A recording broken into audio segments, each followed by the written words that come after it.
Hello, and welcome to the Wildlife Society's webinar series. I am Brian Hiller at Bemidji State University.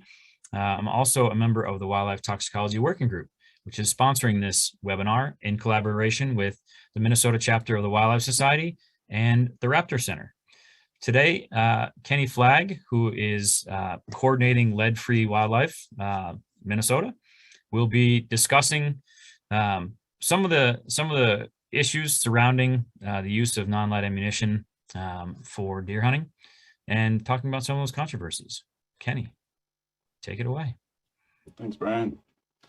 Yeah, thank you all for coming. This is an exciting opportunity for me. I'm a shooter by trade, so the wildlife aspects of this issue are new to me, and it's invigorating to search through all of the material that we have on the issue. I kind of came from an education background.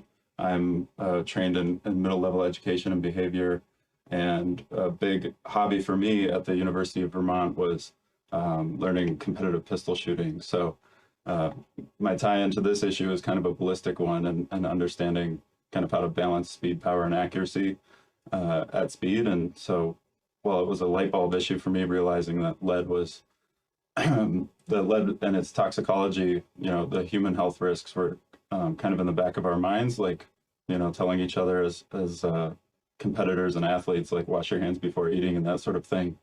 The advent of the wildlife implications for that lead, and how gut piles left out in wild places could be certainly a concern. So it's a light bulb moment for many, but I was not a hunter first, so there's some defensive aspects that people might have on the issue, and so I hope to help bridge that gap with a lot of the great models that different organizations around the country have been using.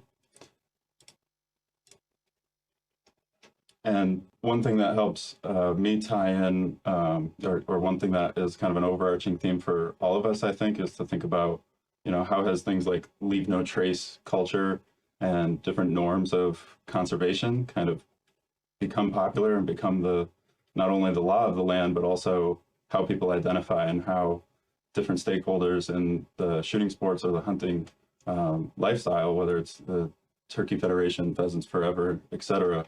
A lot of these roles and individuals identify themselves as conservationists, and it's interesting for us to think about and reflect on how those changes happen. And it wasn't just one methodology; it was a group of people with disparate and different motivations for that progress to take place.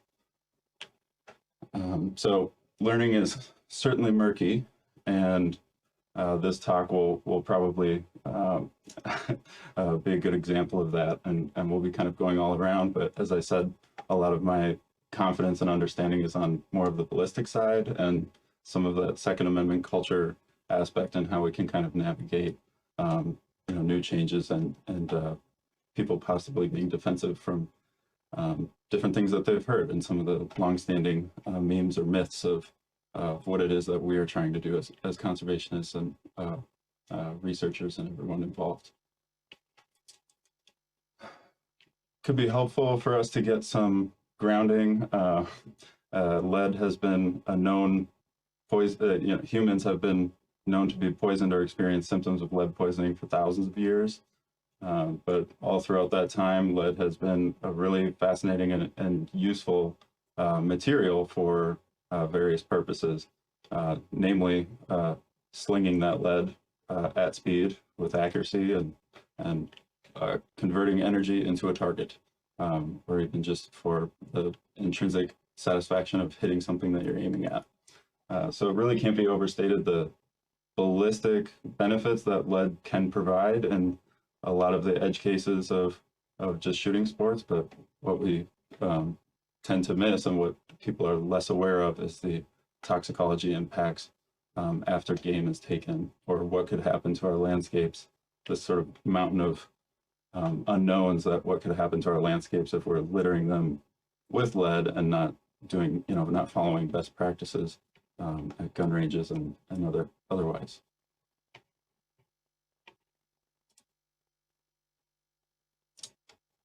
just a bit of a breeze through on some of those discoveries that came at the turn of the 1800s, the market hunting and widespread use of lead along our waterways led to early naturalists discovering mass die-offs of ducks and various species. So those poison reports continue to show themselves, and many of this audience are well aware of the continued discoveries of new species that are impacted by this.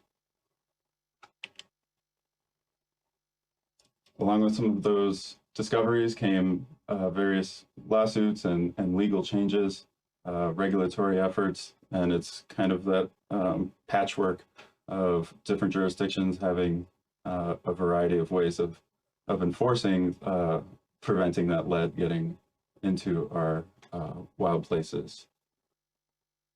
It's certainly interesting to consider the difference between the early 1990s lead shot ban before the advent of social media and before the assault weapons ban in 1994. There was still some strong pushback to that lead shot ban by hunters for a variety of reasons, as we'll see. But certainly the California condor legislation that passed in California was, there was a lot of meat on the bone, so to speak, for people to be skeptical of different stakeholders' intentions with why that legislation was passed. So for a lot of folks, it's kind of digging out of those misunderstandings and how we can improve upon, the judgments that they might have from those early days. A lot of hunters might have not even heard of the toxicology issues, and then the laws were changed and they were just unclear. They might have thought that it was bunk science or whatever. Also, some of these early experiences with copper, people that, whether they voluntarily switched or not, they had some failures due to either engineering gaps or the technological gaps of shooting a different material. Copper is less dense than lead, so it weighs less. If people were shooting a projectile that was the same weight of their lead bullet, it's not going to have the same terminal performance at range. But as we'll see, those trade-offs can certainly be mitigated, and we can balance the how to put that energy into whether it's game or for recreation. We can balance the speed power to get the energy and terminal performance that we want.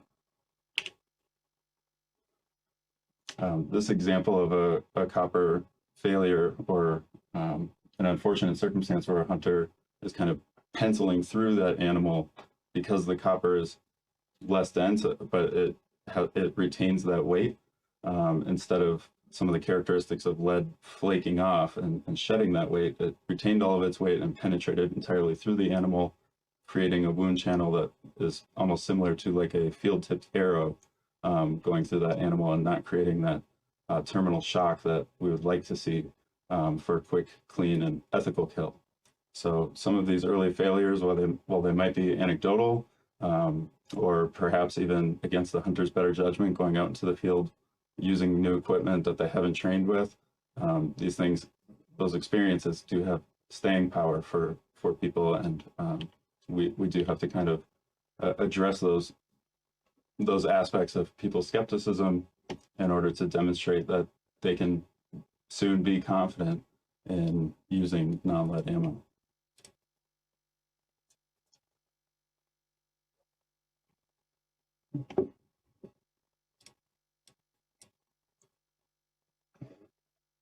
So the gaps in trust or for using non-lead or non-toxic ammo can certainly vary for individuals. For some people, cost and availability might be the main concern, and they would love to geek out on that the amazing projectiles that we have available today.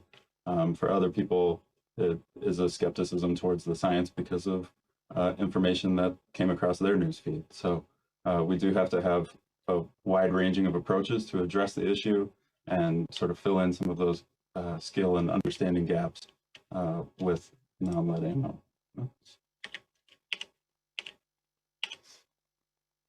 Eventually, though, a lot of hunters truly do get that confidence from their copper rounds. This example here is an individual who took it upon himself to make a non-lead hunting documentary, and it's quite a testament.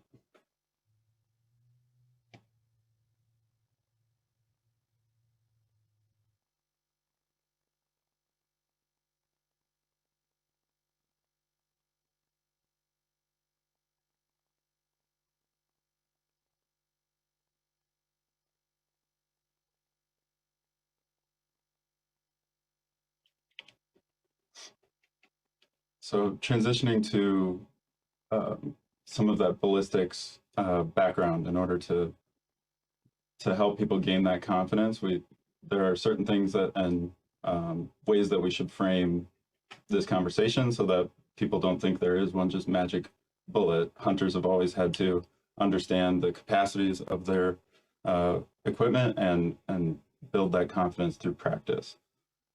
Just like as a competitor, I need to be able to rely on my equipment. Hunters are absolutely reliant on trusting the performance and consistency of their equipment as well. So in that example on the right from the hollow point copper bullet, the projectile, the projectile that leaves that barrel at speed will create a terminal wound channel. As you can see, that big bubble there. This is a gel block demonstration or test, common for shooters of all stripes. And there's today a very democratic and dispersed testing being done on all of the rounds that leave the factory, which have also gone through tremendous amounts of study and understanding to know what that performance will be and how it compares to other cartridges that people have used.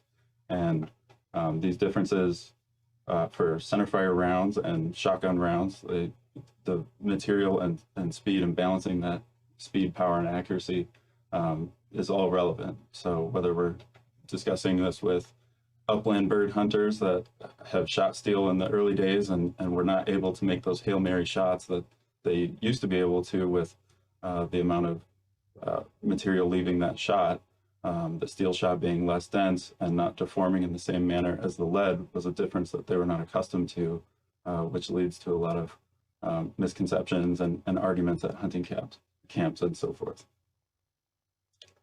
Like I said, the testing is being done. We have some examples here of 3 non-lead projectiles being compared to a premium lead-based projectile for hunting big game.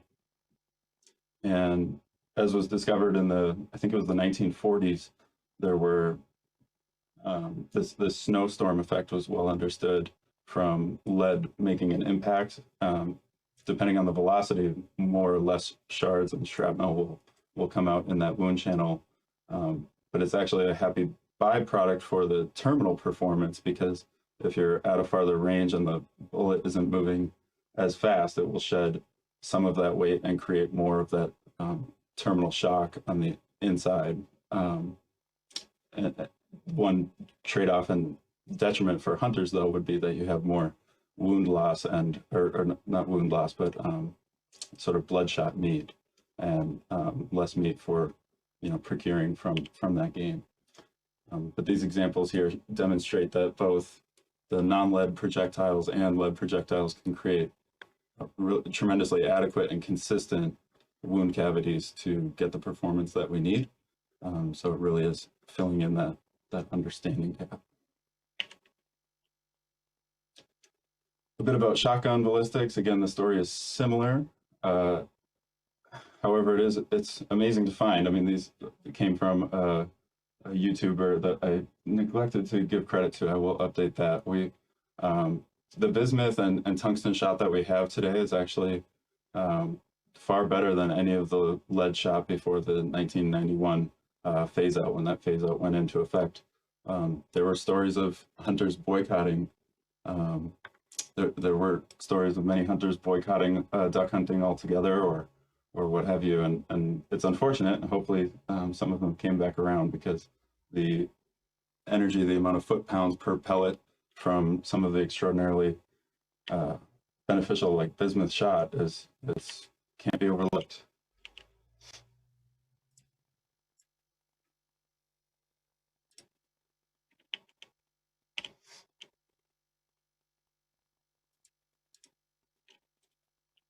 This is, again, just a review of the different shot sizes, and sort of if hunters aren't doing their homework or haven't considered the less dense material having more or less of that lethal material, at what range they will be effective at. Back to some of the rifle or centerfire trade-offs. On the top is a picture of a lead bullet fragmenting upon impact, and you can see if these pictures were to scale, the penetration got about halfway through that gel block, whereas the copper round had it retained pretty much all of its weight based on this picture, and penetrated a bit farther, but still had tremendously adequate expansion to transfer that energy into the target. As we'll see, there are ways to use copper rounds or non-toxic ammo, which can also fragment upon impact, to prevent what is often a concern for some hunters is over-penetration, meaning that knowing your target and what's beyond it, if you're in a situation where people that might be culling herds, or just all sorts of anecdotal experiences where over-penetration would be a concern, not just because of that penciling issue where you fail to expand enough to deliver that terminal shock in the vital organs, but also you're not. A lot of hunters or shooters will say that if it's penetrating through both sides of that animal, then I failed to transfer enough energy inside the animal, whereas other people would appreciate having a through and through shot because of the blood trail that provides. But we do have non-toxic bullets for all of those jobs, and we can, with more and more testing and people taking it upon themselves to demonstrate that, those questions can be solved. So in this picture, we have kind of an evolution of from left to the bookend projectiles. You can see this amount of surface area on these projectiles caused a lot of copper fouling and skepticism from hunters as far as how useful those would be if I have to replace my barrel like so much X more often than I would with a lead projectile, or a lead core in the projectile, because it's softer, it can deform to that the lands and grooves that create the spiraling effect of the projectile. But with engineering and the different manufacturers coming up with solutions for that, we have raised bands on the projectile so that whether people are reloading their own bullets or shooting it from the factory, there's less of that surface area contacting the lands and grooves, but still create exceptional performance and consistency for the intended range and barrel length. So understanding that the cartridges themselves are a system, and so are the firearms that they're put in. So they all have to kind of work together and balance those trade-offs all together. This is a screenshot from a recent documentary from one manufacturer, Norma. And on the left is a fragmenting bullet that is simulating whether, if you're shooting at a very far range, or perhaps even varmint circumstances where you want that bullet to immediately create a wound channel, and there's a concern that the expansion for that copper projectile will not be there. There are fragmenting rounds that are intentionally shedding off some of those petals to create more wound channels and sending each of those projectiles in all sorts of directions to get the wound channel necessary for the performance, or for safety aspects. For example, when shooting indoors at steel targets, we want that round to shed its petals away and shed that shrapnel, so it's not a safety risk. And the corollary example here, the hollow point bullet, certainly created a consistent wound channel a little bit deeper into the cavity, and that projectile went entirely through that gel block, transferring the adequate amount of energy at that range. So some challenges for the consumer perspective when people are going into a gun store or trying to sift through what ammunition I should be using. There are there's not a consistent labeling. Like each marketing team is a little bit separate from the engineering team, and every manufacturer kind of has their ethos and what they're going for. So it can be quite disparate and different for basically every situation.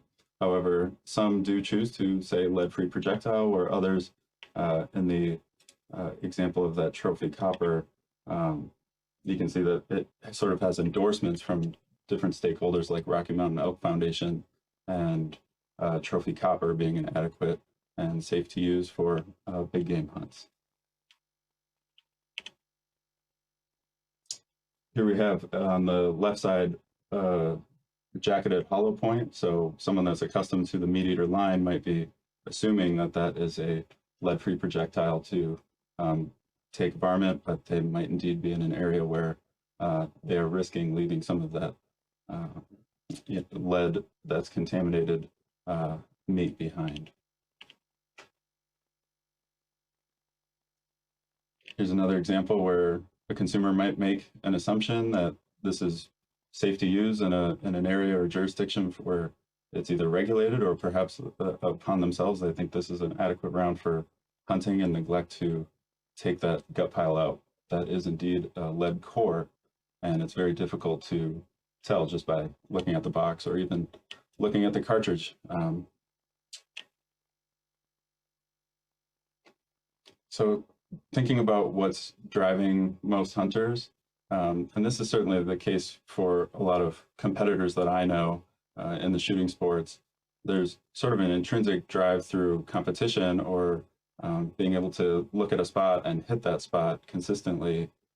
We tend to geek, at least for me personally, and these T-charts could look different for various folks. Some people really do geek out on just the gear aspect.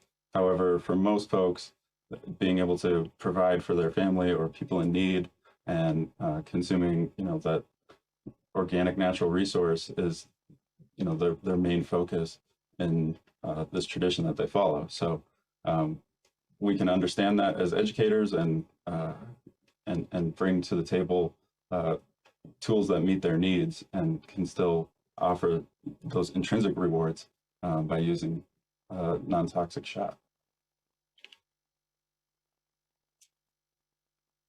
Here's a fascinating anecdote from the voluntary program in the Arizona Condor Range. A lot of the condor research that was done prior to the California lead phase out was in Arizona. They had an incentive program for hunters to voluntarily participate in a lead-free hunt in the condor region. And over the course of 10 years, they had a high 80% or above 87% participation rate in that program, either from people choosing to shoot non-lead ammo if it was available for them and they were confident in it, or other hunters chose to remove the gut piles and work a little bit harder to get that contaminated meat or contaminated gut pile out of the wild places where a condor might feed on it, or any of these raptor species or scavengers that could be affected. One interesting anecdote to me is this dip in the middle around 2012, 2013, when the legislation was passed in the Condor region, or in California rather. There was also an ammo shortage, so a lot of hunters still chose to participate in that lead-free, mitigating that lead exposure to critters by removing those gut piles. So they did maintain a lot of that participation in that program. Just as one example of how we are making progress on this issue, is there are various ways to align incentives for hunters. And unfortunately, a lot of myths and memes exist on, surrounding that condor study. A lot of people, when asked about non-lead ammo, might assume, the intentions or motivations of a person for bringing it up, when in fact the the studies that were done were not conducted to have anything to do with ammo. It was a discovery that lead was the driving factor. This is another example of the, this is that documentary from Norma that they published on their website. Again, demonstrating for their consumers how to expect the performance of these bullets to work, and how to keep that lead out of our wild places, depending on the variety of equipment that people are using. In the early days of that lead shot phase out for waterfowl, people that use boutique or heirloom firearms couldn't shoot a lot of the faster burning powders that increased chamber pressures. It would create an unsafe situation or damage their equipment. So in modern times, we have answers to those questions, and we need wide-ranging resources to help provide those answers for our, for our hunters, and for our sportsmen and women. Sporting Lead Free is a pretty great group. They're active on social media and really engaging with this work.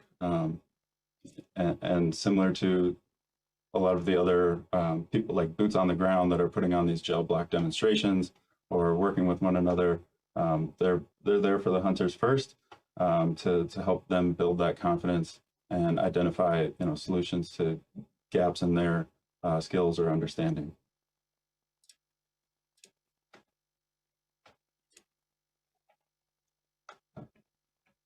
Again, there are wide-ranging examples of ways that we can offer some extrinsic rewards to sort of incentivize with prizes or even financial support for people that might need to test out various types of ammunition in order to find what works for them at the ranges and hunts that they are likely to go out on. So this is just one example of a $20 voucher being available. The Arizona study, I think, the Arizona Condor Range hunt offered some really remarkable prizes like rifles and ATVs and such.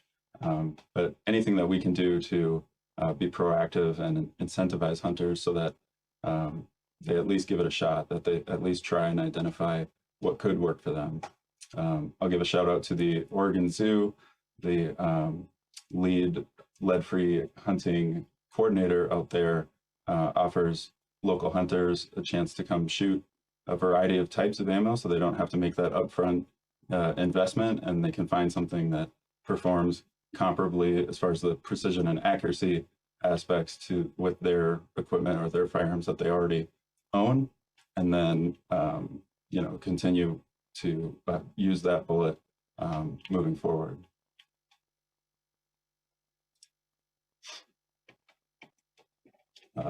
That's again an example of some incentives that were provided by the Arizona Game and Fish for people that chose to do the hard thing and actually remove that gut pile from risking exposing condors and other scavengers to contaminated food sources. Coming up here, we have a brief podcast clip from the Meat Eater Network.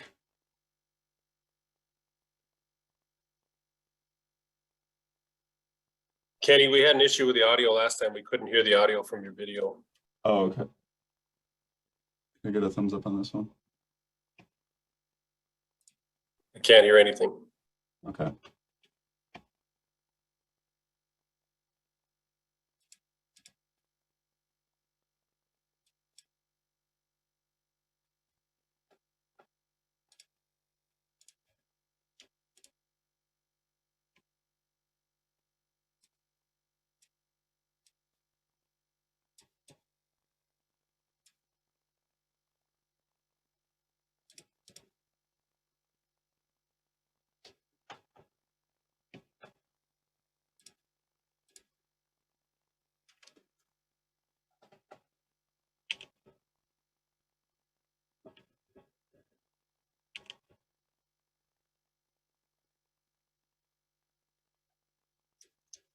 Has the audio come through yet? No, still nothing. Okay. I will ignore the podcast playing in my ear and talk over some of these examples, which are pretty stark for a lot of people. It creates that light bulb moment for a lot of folks. And these are, you know, clear examples that we can point to and identify, you know, where those lead fragments came from. And for a lot of people, that is all that they need to see, and they can draw their own conclusions from this information. And for many, it's a lot easier if they don't have the biases of experiencing a lead ban in their area or waking up to lead being phased out. However, you know, we have the examples that we can provide and offer solutions for folks, whether it's upland species that they're chasing or, you know, or the big game hunts. So these are some just example resources that would kind of help paint the picture for hunters who want to see themselves as conservationists and just identify in a small scale and then universalize it and see the scope of the issue that we're dealing with, and really show that, you know, well, you know, eagle populations as an example have increased over time. However, they're doing that in spite of consuming lead by accident. Some great pictures of early research on this work. To transition to kind of how some of this work can be used against us, and kind of, you know, there are large stakeholders at play that want to continue shooting or utilizing cheap lead. And I would put myself in that camp, but I also celebrate the fact that I keep it in the berm. I absolutely advocate that we use the lead for training, because we can shoot more per dollar per bullet, basically. But we have to be cognizant of the fact that if we're out there littering wild landscapes or in public lands that aren't recognized ranges, there could be downstream risks to that. But just go ahead and notice any judgments that come to mind as I talk over some of this infographic. For example, again, it's quite fascinating how, you know, claims can be made, and you know, we have to kind of brainstorm and consider how some of our research and our work might be used against us, and how various stakeholders are going to disagree about how we solve the issue. One thing that stood out to me here, for example, was that 95% of ammunition being lead-based. I would probably assume that 95% of the shooting is also lead-based by recreational shooters or people just going to the range to train. And that's not that's not the main focus of the work done so far on non-lead ammo. On non-lead ammo, we are explicitly concerned about the discoveries that we have on hand, and that shows that these critters are consuming lead from contaminated food sources. So there's a difference in presenting this information as hunters are poisoning half of our eagles versus inviting people to look into the work and come test the equipment to build that confidence that they can prevent exposing our, you know, our national symbol of freedom, basically, to contaminated food. Again, different perspectives. We have, you know, just an example here is that one person's non-lead projectile or non-toxic ammo is another person's armor-piercing round. So there's a lot of aspects to consider, that like these bullets are tremendously effective at creating the terminal effects that we want to see. But there is a sort of a difficult navigate, you know, moving forward, it's going to be difficult to navigate if everyone's just, you know, making sweeping claims or character judgments against one another, instead of, you know, working within our groups to come up with cohesive and points that we can agree on, and how we should, you know, be conservationists moving forward. At least for me, it's really difficult to be confident that enough hunters understand the problem, first of all, with the toxicity issues.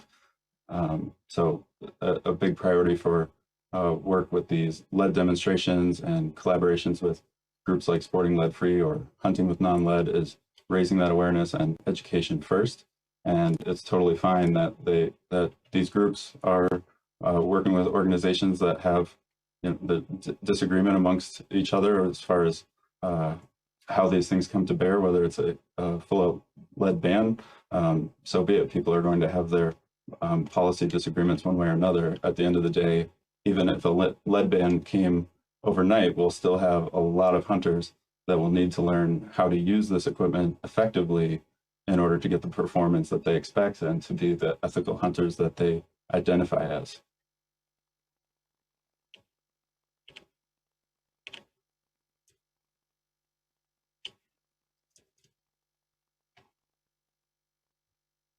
So some other great examples of how this work can happen is just the publication of these brochures and more organizations, fostering that learning through awareness, education, whether it's brochures or evergreen content like we're doing today, where these resources can be put out for widespread consumption and education so that people can further collaborate with us in the future, and working with a variety of groups and getting that diversified learning to take place.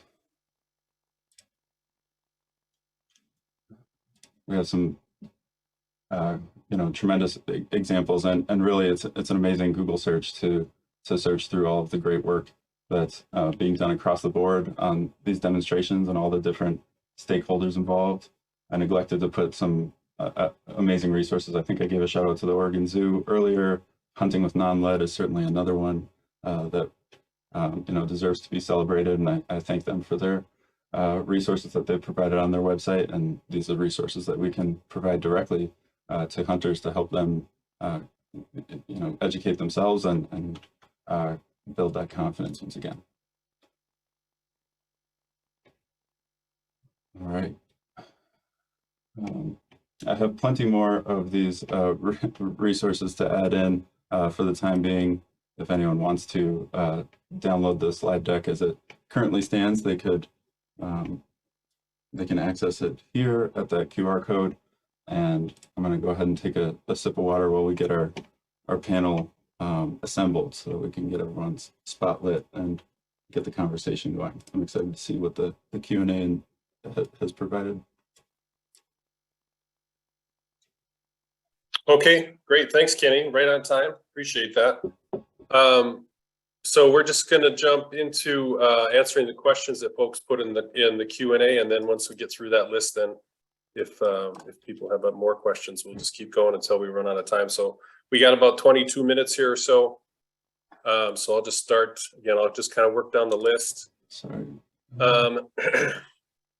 So if you go into Q&A, and this will all be available.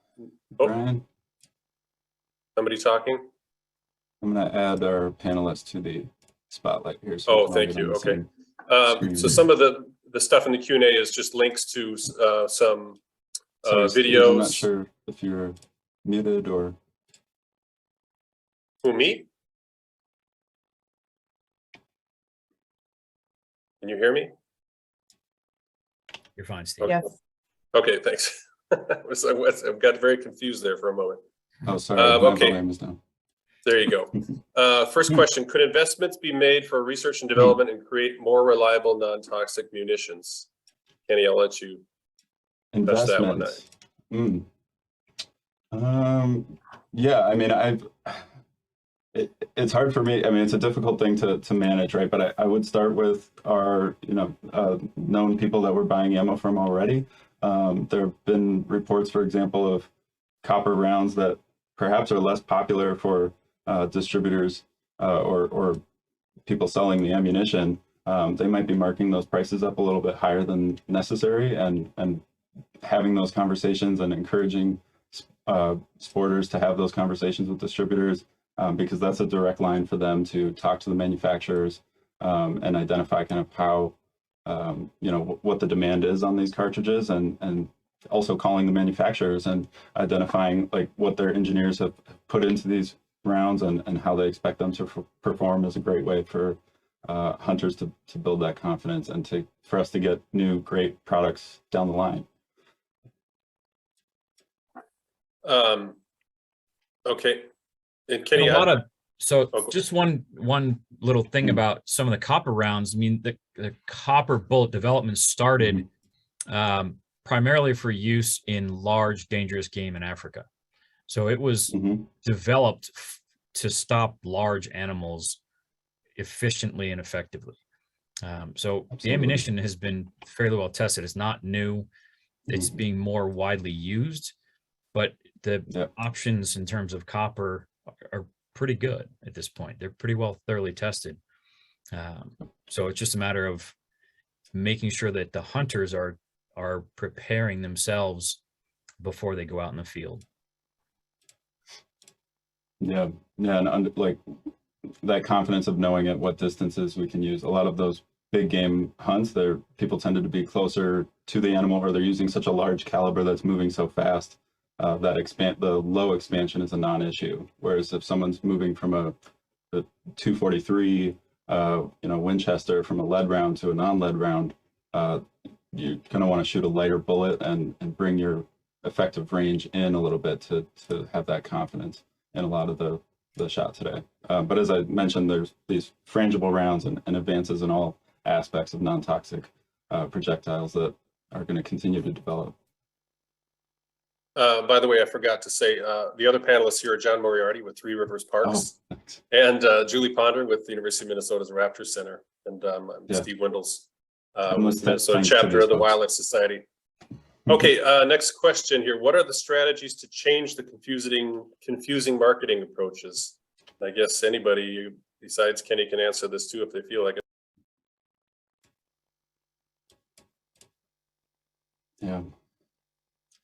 Yeah, it is a hard one. So that's really an industry question. And in the past, we have talked, our group here has talked with various industry representatives. So we've seen a lot of change since California's regulations have taken place. But that is a really important question, a really important tactic, and we're reliant on industry we have to persuade them.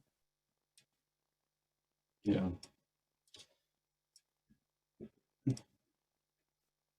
Okay, I'm going to keep going down here. This one's from John Schultz, John's been a long time person working on this issue, and John actually came and spoke at our keynote session that we had of the 2014 Minnesota chapter of the Wildlife Society. But his question, again, is a little provocative, but again, that's what we expect from John.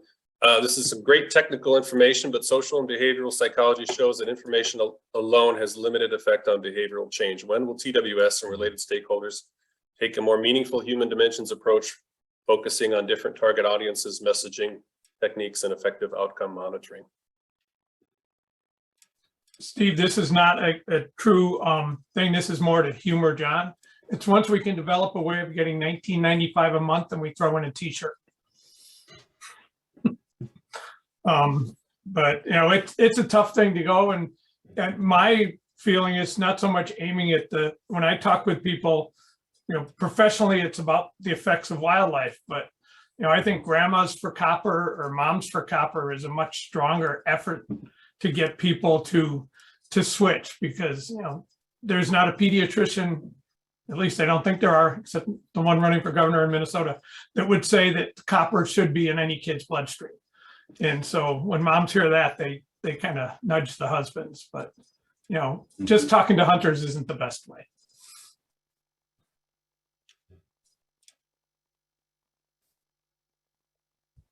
Okay, I'm gonna keep going. Next question. You have mentioned several studies and projects for adoption of lead-free ammo, but do you know if anyone has published any studies that test whether specific interventions work or do not work, and why? Maybe Julie or Brian have an answer on that.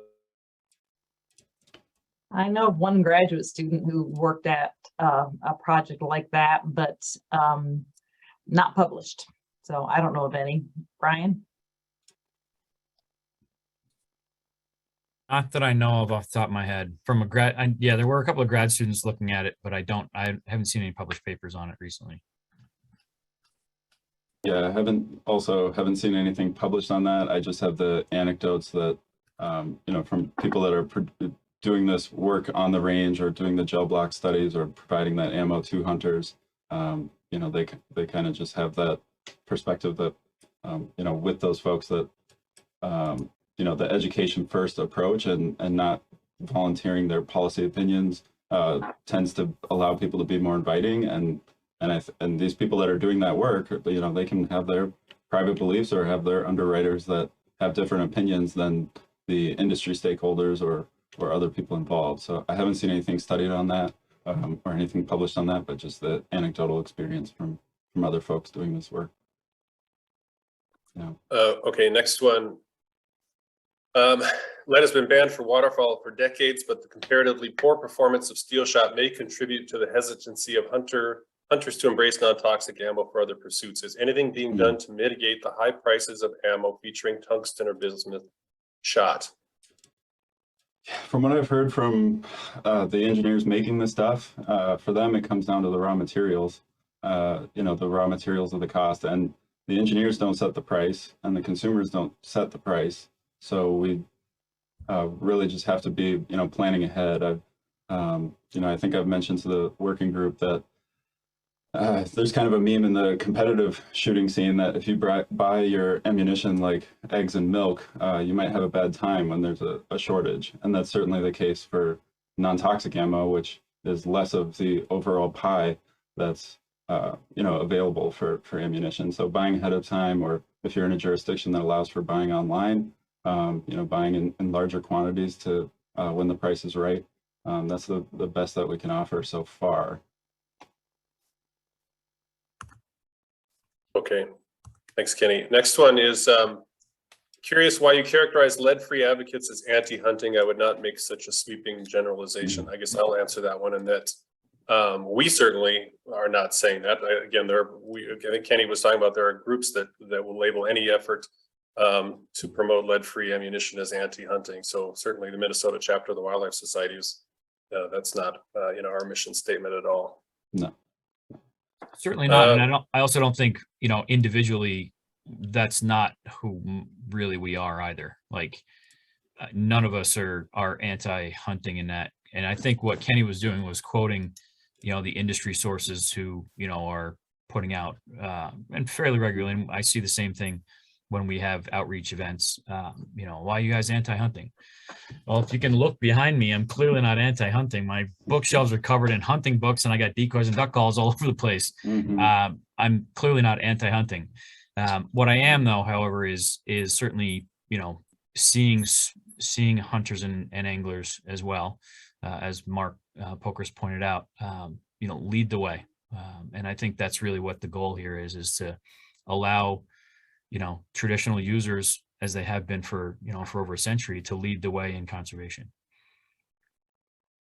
I'm just going to keep, again, working down the list here of questions. We got 12 or 15 minutes left before the time is up. So next question, in regards to ammunition packaging labeling, are there any standards required for manufacturers that claim to be a lead-free product when it is in fact a marketing ploy to attract hunters?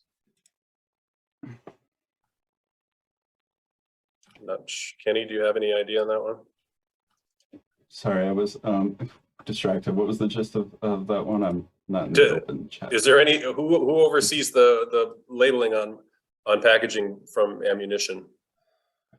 You know, I think there are probably regulations around the warning labels. For example, like I've seen non-lead projectile ammo that still has a lead warning on it because possibly because the primers themselves have some lead components, and that gaseous or aerosolized lead is that human health risk if you're breathing in any of that vapor right next to the chamber when that firearm is going off. So I don't know of, you know, the regulations around that, but certainly I would think that it is private to each company that has their marketing methodologies, and that was, you know, interesting for our working group to kind of compare some of those like meat eater packaged rounds that didn't say anything about lead free. They used claims like trophy copper, and they show that bullet cutaway that there is no lead inside that bullet. And similar with the frangible rounds, they will describe and exemplify the benefits of that product and how it performs ballistically without identifying anything having to do with human health risks or even the benefit that this is providing wildlife by using those bullets, because they want to celebrate the performance of their materials and products and not, I suppose, not bring up some of the politicized stuff involved with it. It's an interesting question. Yeah, for sure. just based on the differences in packaging, it doesn't appear as though there's any standardization at all. Right. Some of them appear to be, says green rounds and stuff like that. So there's no consistency across different brands or different manufacturers. So I don't think there's an industry standard. A couple of things here. So if in the Q&A, if people actually have, their own thoughts on some of these questions that we've addressed as the panel, or ones that we won't get to in the live chat here, feel free to do that. We also will follow up afterwards. So we'll answer all the questions that you put in the Q&A, and it'll be made available to the registered participants at some point. So next question, this should be an easy one, Kenny. How common is reloading for copper ammo? For people that reload, very, very common. Yeah. Reloading is less common overall. I reload, but I also shoot for volume. So, and I'm keeping it in the berm, right? So, it's a cost benefit thing for every individual. If they're wanting to push ballistics and really shoot long ranges with high power rifle, they might be using those copper rounds for the CNC engineered precision and less variability between projectiles, because that stock is so consistent with some of the non-lead projectiles. But the performance of the partitioned, like really high-end lead-based bullets, they have their place too in the competition scene, certainly. So it depends on the motivations of the reloader, but the reloader is certainly less prevalent amongst hunters and shooters overall. I could add too, for the shotgun hunters out there, I have heard of people, they're hunting groups together, or like families will go in on a barrel of whether it be tungsten or bismuth shot all together to help mitigate some of that cost. And that's certainly something I see in the competition world, where an entire team will pool funds together in order to get that cost down overall. Okay, I'm gonna skip down one here. The little slogan, "A bullet should only kill once." Julie, do you want to? I think you can talk about the genesis of that one. Yeah, that is Carol Henderson. Yeah. It has not been proven. It has not been tested. Should be, but that's just that's a Carol Henderson quote. I'm going to keep going. Lead is the official standard for competitive sport shooting, including Olympic competitions. Any effort to have the Shooting Sports Foundation standardized with another non-toxic metal? And I actually see this one was answered in the chat here too, but Kenny, if you have it.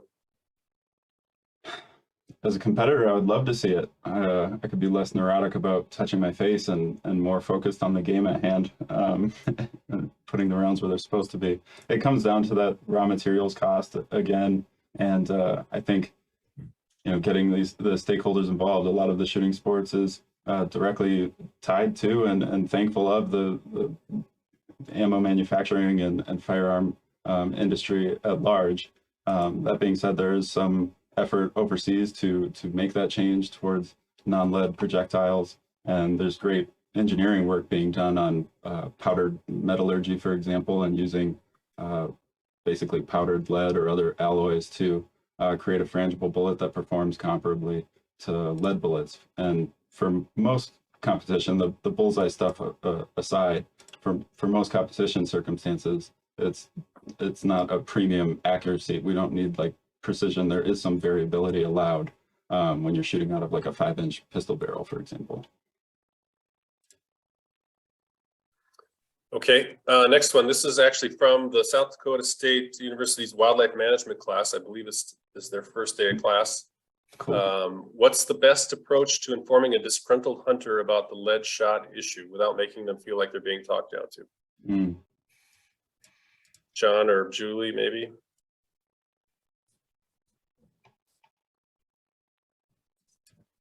That's a really good question.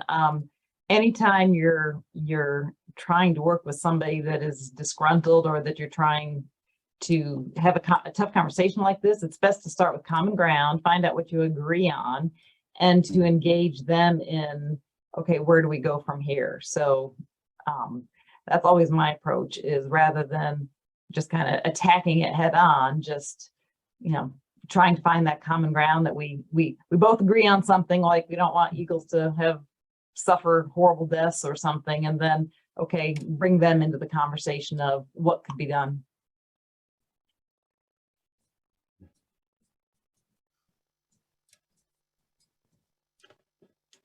Okay, next one. What about small game, squirrels, rabbits, quail, etc.? What is the transmission methods to non-target species from lead shotgun ammo?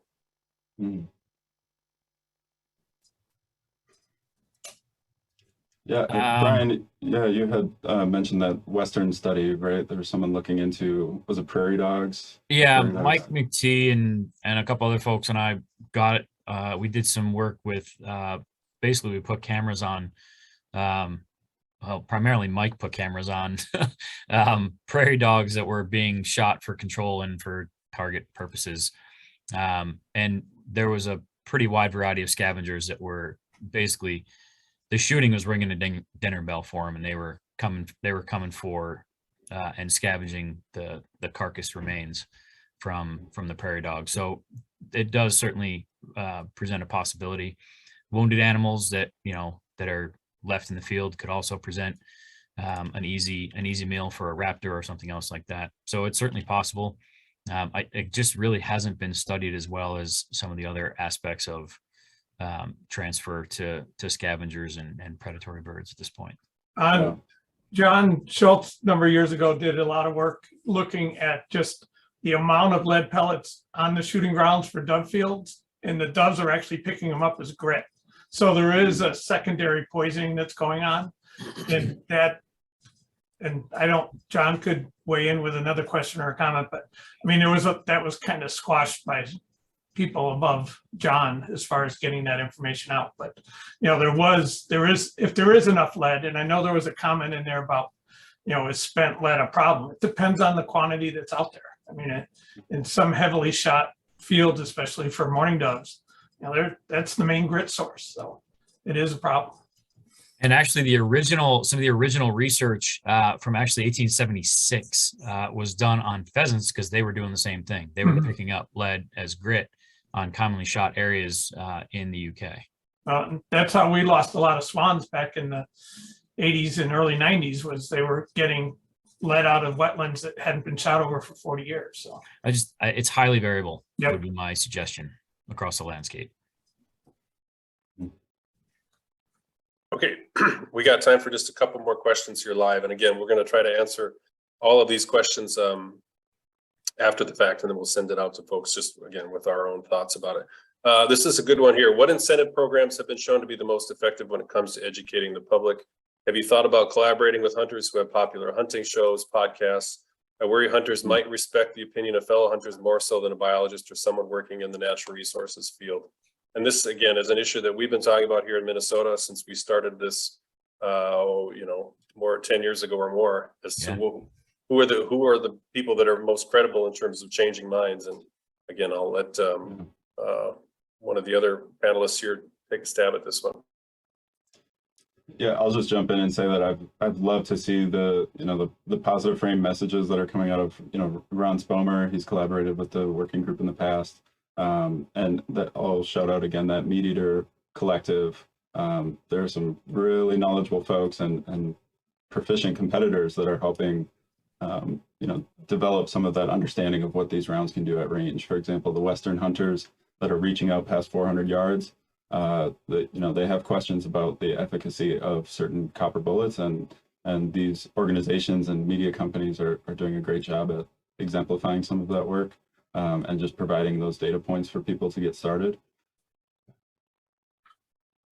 In Minnesota, there's been a couple of organizations. Ours is one, and then also state parks with special deer hunts were waiving fees if people use copper. So basically compensating for the supposed excessive cost of copper, which is still a lot cheaper than the new shotgun that they just bought for the hunt.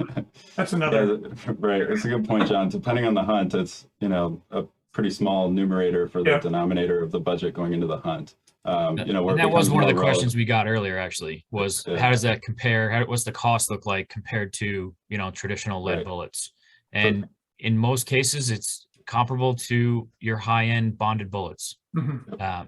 It's almost identical. And manufacturers, as a result of demand in the last 5 years or so, have really ramped up the number of lower priced options that they're putting out there. Federal has a lower priced option that's, well, prior to the shortage in the pandemic, was $22 a box for 20 rounds. So it's reasonable. It's about the same price. Performance wise, it performs like a high-end bonded bullet. Yeah.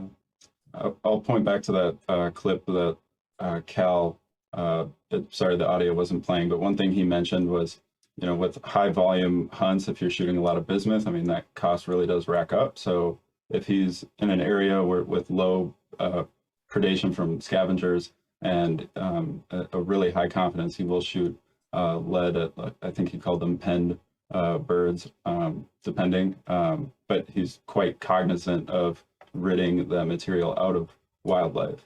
Absolutely. Yeah. Okay, how many more questions we want to do? Anybody? Maybe just this last one about efforts to reach retailers, because that is something that Minnesota TWS has done quite a bit of work on to increase the availability of non-lead options. Why don't you go ahead and take that one?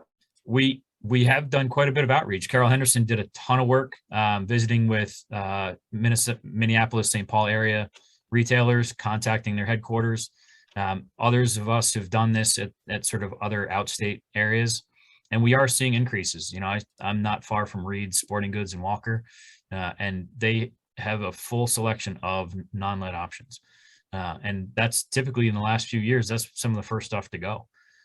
So we're increasing the availability through word of mouth and through demand. The more people demand it from their local sporting goods areas, the more often those people will, when they're ordering pre-season, will actually fill those orders and prepare for it. Yeah, I think that if I could just jump in on that topic, I think there's tremendous opportunity there, like the sort of explainer infographics that would explain shot size and type and efficacy of ammunition. A lot of those marketing materials that are from manufacturers are, you know, generations old at this point, and I think that we could really advocate for sprucing up that stuff and establishing that trust with local sellers to, at least for now, get our brochures out there, get you know, small printouts that just demonstrate, you know, if you're hunting, you know, these are some of the trade-offs or you know, unknown consequences of exposing critters to that lead. I think the California ban actually really helped ramp up, especially you're talking about 22 rounds and stuff like that. That is where a lot more of a push has been recently as a result of that ban.